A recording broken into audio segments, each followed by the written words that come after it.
Caller line లో ఉన్నారు, వారితో మాట్లాడదాం. సత్యనారాయణ, హలో. నమస్కారం అండి సత్యనారాయణ గారు. ఒకసారి మీ బర్త్ డీటెయిల్స్ కన్ఫర్మ్ చేసుకుందాము. జూన్ 15, 1961 ఉదయం 5 గంటలకు నర్సాపురంలో పుట్టారు. అలాగే మీరు రిజిస్టర్ చేసుకున్న సమస్య అప్పుల గురించి ఉన్నాయని చెప్పేసి రిజిస్టర్ చేసుకున్నారు. మేడంతో మాట్లాడండి. నమస్కారం అండి. నమస్తే అండి. మీకు మొన్నటి వరకు అర్ధాష్టమ శని, అంతేకాకుండా మీకు శని అంతర్దశ కూడా, అది ఎప్పుడు మే 16, 2012 వరకు ఉందమ్మా. అప్పటి వరకు కొంచెం మీకు సమస్యగానే ఉండొచ్చు. ఆ తర్వాత మీకు కేతు మహర్దశ ప్రారంభం కాబోతోంది. కేతు మీకు దశమ స్థానంలో ఉన్నాడు, చాలా మంచి చేస్తాడు. ఈ కేతు శాంతి కోసం మీరు ఏం చేయాలంటే గణపతి గురించి పూజ ఎక్కువగా చేయాలి, విఘ్నేశ్వరుడి పూజ చేయాలి. ఆ తర్వాత మీ అప్పులు తీరడం కోసం కూడా మీరు గణేశ రుణం చింది, శ్రీ గణేశ రుణం చింది అనేటువంటి మంత్రాన్ని అహర్నిశలు జపిస్తూ ఉండండి. సంకటాలన్నీ తొలగిపోతాయి. తర్వాత ఆ మహర్దశ కేతుకి అధిష్టాన దేవతగా మనం మహాగణపతిని చెప్తాం. ఆ మహర్దశాధిపతి శాంతి చంద్రానికి మంచి స్థానంలోనే ఉన్నాడు కాబట్టి మీరు భయపడాల్సినటువంటి అవసరం ఏం లేదు. మీకు 2012 మే 16 నుంచి మీకు మంచి పరిస్థితి రాబోతోంది. గణపతి పూజ మీరు బాగా చేసుకోండి. ఓకే, మరి విన్నారు కదండి, మేడం చెప్పినట్టుగానే మంత్రాలన్నీ కరెక్ట్ గా పాటించండి. అలాగే అంతా మంచి జరుగుతుందని చెప్పేసి అంటున్నారు. ఆల్ ది బెస్ట్ అండి.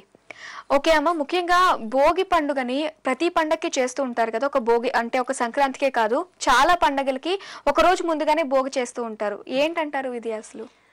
భోగి అనటానికి అర్థం ఏమిటంటే ముందుగా, అంటే పండగకి ముందు రోజు వచ్చే రోజుని భోగి అని అంటూ ఉంటాం.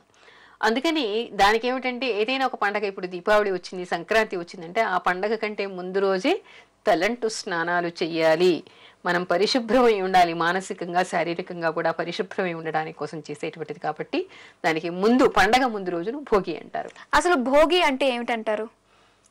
భోగి అంటే అర్థం ఏమిటి? భోగి అనడానికి భోగాలని సమకూర్చేదాన్ని మనం భోగి అంటాం. అంటే భోగాల్ని ఎలా సమకూరుస్తుంది?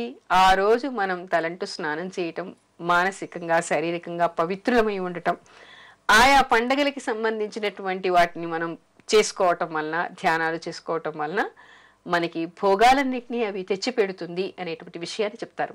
అలాగే పిల్లలకి దృష్టి మంత్రాలు ఉంటాయని చెప్పేసి అన్నారు కదమ్మా, స్నానం చేసినప్పుడు మంత్రాలు పఠించాలి అంటారు. మరి ఆ మంత్రాల గురించి తెలియజేస్తారు. ఎందుకంటే ఇప్పుడు మనకి భోగి రోజు పిల్లలకి దృష్టి తీయాలని, దృష్టి మంత్రం చదవాలని చెప్పుకున్నాం కదా, పీడలు పోవాలి పిల్లలకి అని.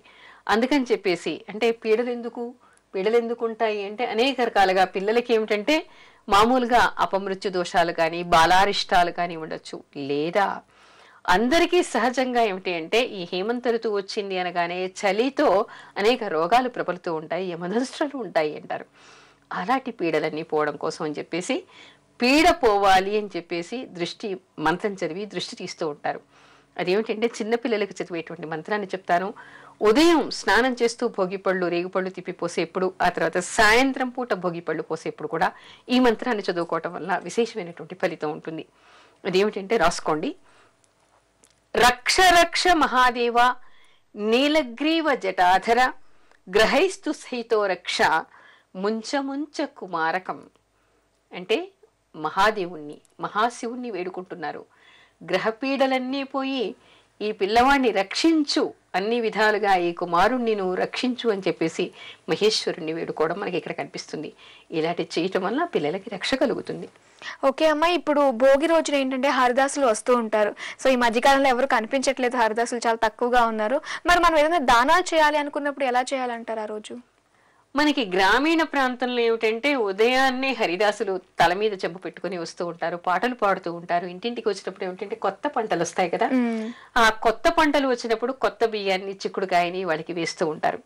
అయితే మనకి ఇక్కడ నగరాల్లో ఆధునిక జీవితంలో అలాంటివి మనకి కనిపించట్లేదు. అయితే దానం చేయాలని మనసు పీకుతూ ఉంటుంది. ఎందుకంటే ఈ సందర్భంలో చేసిన దానాలు విశేషమైనటువంటి ఫలితాన్ని ఇస్తాయి అంటారు. అలాంటప్పుడు ఏం చేయాలి? కొంత కొత్త బియ్యాన్ని, వాళ్ళు తెచ్చుకున్నటువంటి బియ్యాన్ని తీసి పక్కన పెట్టేసి తీసుకెళ్లి అన్నసత్రాల్లో కానీ, అన్నదానం చేసే చోట కానీ, లేదా ఎవరికైనా బ్రాహ్మలకి కానీ, లేదా పేదవాళ్ళకి కానీ దానం చేయటం వల్ల విశేషమైనటువంటి ఫలితం వస్తుంది. ఓకే అమ్మాయి, వాళ్ళకి సమయం కూడా అయిపోయింది. మిగతా విశేషాలన్నీ రేపు మాట్లాడుకుందాం, భోగి రోజు భోగి గురించి. ఓకే అమ్మ, చూసారు కదండి, ఇది వాళ్ళ శుభమస్తు కార్యక్రమం. రేపు భోగి కదా, అందుకే భోగి గురించి మరిన్ని విశేషాలు తెలుసుకుందాం. మరి తిరిగి రేపటి శుభమస్తులో మళ్ళీ కలుసుకుందాం. అంతవరకు సెలవు, నమస్కారం.